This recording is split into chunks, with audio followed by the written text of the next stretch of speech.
कि देश की जो राजनीति है वो देश को गुमराह करने की राजनीति है, देश को जो है ना गलत दिशा में ले जाने की राजनीति है, जिसको देश ये बीजेपी के लोगों की सरकार है, ये अंग्रेजों की सरकार है। जो लोग जो प्रबुद्ध भारत की धरती को जो बदनाम करना चाहते हैं, जो प्रबुद्ध भारत की धरती को बनते और बौद्ध धर्म गुरुओं का अपमान करना चाहते हैं, लेकिन नमस्कार, आप देख रहे हैं बाइट विद कशिश। बोध गया को लेकर जिस तरीके से तमाम जानकारियां लगातार सामने आती है, लेकिन एक बार फिर से कहीं ना कहीं इंतजार किया जा रहा था कि अब तो शायद वो दिन आ गया है जब बोधों के नाम उस विरासत को कर दिया जाएगा जो पहले से उनकी विरासत है। लेकिन जिस तरीके से हम देखते हैं कि बार बार आंदोलन होते हैं और उसको किस तरीके से खराब किया जाता है, वो तस्वीरें पहले भी सामने आई थी। बुद्ध पूर्णिमा का दिन आपको अच्छे से याद होगा। इस वक्त सुप्रीम कोर्ट में मौजूद और इसी मुद्दे पर चर्चा करूंगी कि भीम आर्मी अपनी किस तरीके से भूमिका निभा रहा है। क्या नाम है? हाँ, मंजीत सिंह नौटियाल, भीम आर्मी जय भीम राष्ट्रीय अध्यक्ष। देखिए, बोध गया मुक्ति आंदोलन हमारा एक तो रोड पे लड़ा जा रहा है, लगातार धरने प्रदर्शन उत्तर प्रदेश के सभी जनपदों में, ज्ञापन यात्रा और बिहार में बड़े आंदोलन लगातार किए जा रहे हैं। और एक लड़ाई हमारी माननीय सुप्रीम कोर्ट में चल रही है, क्योंकि न्याय का सबसे बड़ा मंदिर माननीय सुप्रीम कोर्ट में बाबा साहब डॉक्टर अंबेडकर ने जो हमें कहा कि जब जब आपके साथ में अन्याय और अत्याचार हो, आप दो तरह की देश के अंदर लड़ाई लड़िएगा जरूर, कि एक तो रोड पे आपकी लड़ाई होनी चाहिए और एक न्यायपालिका के सामने आपकी लड़ाई को आप जरूर उपस्थिति करवाएं। आप न्यायपालिका में भी अपनी बात को जरूर रखें। और हमारे माननीय विनय भंडाचार्य जी जो जेल से रिहा होकर आए हैं, आज वो भी सुप्रीम कोर्ट में इस मामले में सुनवाई करने के लिए आए थे और हम सब लोग सुप्रीम कोर्ट में पहुंचे हैं। तो यहाँ जिस प्रकार से न्यायपालिका भी सरकार के दबाव में आकर, क्योंकि ये मामला आज से नहीं चल रहा है, ये मामला काफी 13-14 साल पुराना चल रहा है। और लेकिन हम ये कहना चाहते हैं कि जितने भी हमने आज से पहले आंदोलन किए हैं, हम लोगों ने सब आंदोलन जीते और सब आंदोलनों को हमने बड़ी प्रमुखता से अपनी बात को रखा। और हमें पूरी उम्मीद है, माननीय सुप्रीम कोर्ट से पूरी उम्मीद है कि हमें न्याय होगा। हम इस देश के बौद्ध मानने वाले लोगों के साथ में न्याय होगा, इस देश के भिक्षु बनते लोगों के साथ में न्याय होगा। लेकिन जिस प्रकार से बनते विनयचार्य जी के ऊपर केस लगाकर उनको जेल में डालना, ये बड़ा दुर्भाग्यपूर्ण है।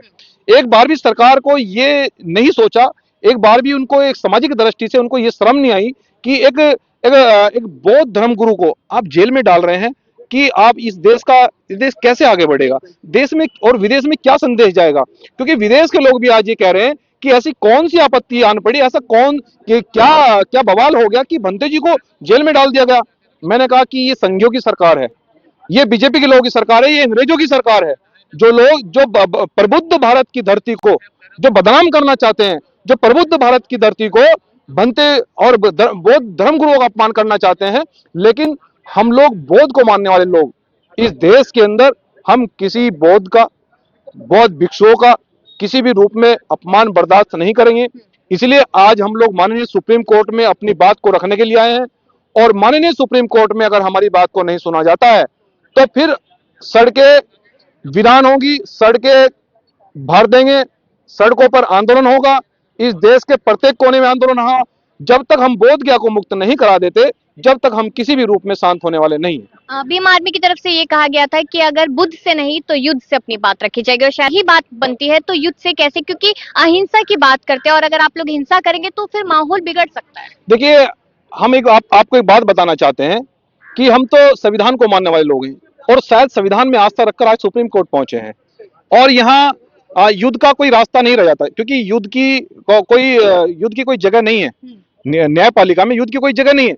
इसलिए हम सबसे पहले हम बुद्ध के रास्ते पर चलकर, संविधान के रास्ते पर चलकर, संविधान को साक्षी मानकर माननीय सुप्रीम कोर्ट में आए हैं। और इस देश की सरकार को, माननीय सुप्रीम कोर्ट को भी सोचना चाहिए कि जो इतना लंबित मामला है, आखिर देश का जो बुद्ध के मानने वाले लोग हैं वो रोड पर आ रहे हैं, आखिर क्यों, उनको संज्ञान लेना चाहिए। लेकिन हमें पूरी उम्मीद है शायद अब संज्ञान लिया जाएगा, अन्यथा देश के अंदर बड़ी आंदोलन की तैयारी चल रही है। लेकिन प्रधानमंत्री जब भी बाहर जाते हैं तो हमेशा कहते हैं कि मैं बुद्ध की धरती से आया हूँ, और उसके बावजूद भी, और जबकि इतिहास जो हमारा वो गौतम बुद्ध का रहा है, उसके बावजूद भी इस मामले में इतनी देरी, जिस तरीके से आपने भी कहा, कारण क्या नजर आ रहा है? हाँ, देखिए, इस देश के बौद्ध के मानने वाले लोगों को एक बात समझनी होगी कि सब लोग जानते हैं कि देश भारत जो है प्रबुद्ध भारत की धरती है, देश जो है प्रबुद्ध भारत है।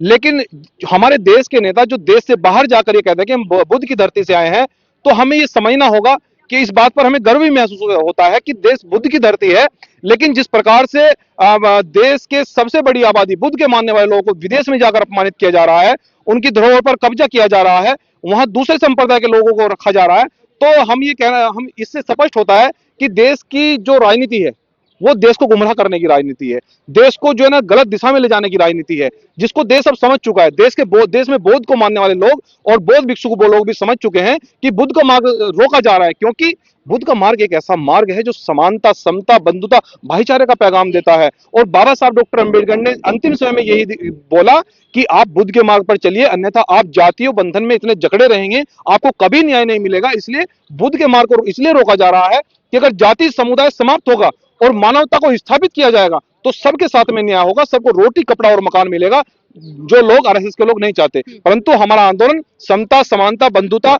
और बुद्ध के मार्ग को आगे बढ़ाने के लिए जारी है और अंतिम सांस तक इस आंदोलन को लड़ेंगे और जीतेंगे। लेकिन वहां पे आस्था में ठेस पहुंचेगा? वो जो पंडे लोग बैठे वो लगातार यही कह रहे हैं कि अगर हमारा मंदिर हटाया जाता है तो हमारी आस्था को ठेस पहुंचेगी। फिर आप लोगों पे सवाल उठाएंगे वो लोग कि आपने उनकी आस्था को ठेस पहुंचाई है। देखिए, आपने इसी तरह का एक प्रकरण राम मंदिर का मामला सुना होगा।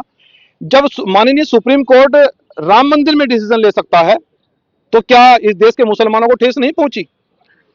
तो हम ये कहना चाहते हैं कि जब राम मंदिर में डिसीजन लिया जा सकता है तो जो प्रबुद्ध भारत की धरती, जो इस देश में सबसे ज्यादा बुद्ध को मानने वाले लोग हैं, तो उनकी संपूर्ण प्रभुता, उनकी आस्था को क्यों खिलवाड़ किया जा रहा है?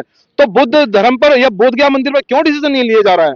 शायद इसलिए कि शायद सरकार विरोधी है, लेकिन सत्ता भी बदलेगी, हम जन आंदोलन से परिवर्तन भी करेंगे और हमारा आंदोलन जारी रहेगा जब तक बोध गया मुक्ति नहीं होता, जब तक हम लड़ेंगे। बीमार जी, बीमार में। धन्यवाद। शुक्रिया।